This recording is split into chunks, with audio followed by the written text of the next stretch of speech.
direct avec nous Karim El Moufti. Merci d'être là également, professeur franco-libanais de sciences politiques à Sciences Po Paris. Beaucoup d'informations ce soir, Karim El Moufti, avec donc ces négociations. On va y revenir. Vont-elles avoir lieu ou non, en sachant que donc là, les Américains via la télévision d'État, les Iraniens via la télévision d'État ne confirment pas et n'affirment pas leur présence. Le doute plane, mais il y a surtout cette attaque dans le détroit d'Ormuz de ce navire iranien par les Américains. Oui, absolument, hein. Chacun prend une posture se préparant à l'escalade, hein. On voit bien comment chaque camp essaye de jouer un poker menteur.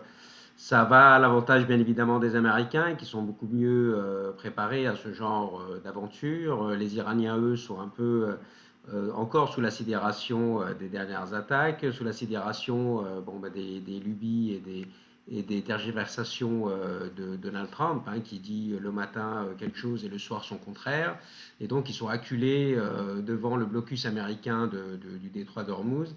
Et donc ils se voient mal tomber dans un piège comme ils le sentent à Islamabad.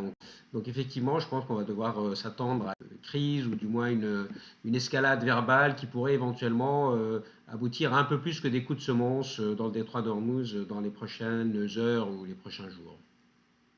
C'est-à-dire, Karim Moufti, vous pensez à une bataille navale?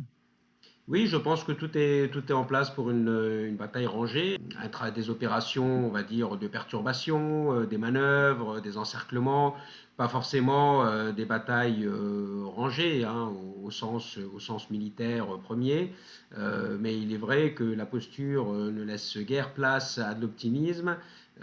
Les Américains ne sont pas pressés de revoir la navigation libre sur le détroit d'Ormuz. On a vu même les Chinois se faire humilier en essayant de forcer le blocus. Les intérêts français continuent d'être frappés. Là, le coup de semonce qu'on voit de CMA-CGM. Donc effectivement, tout le monde est pris à partie.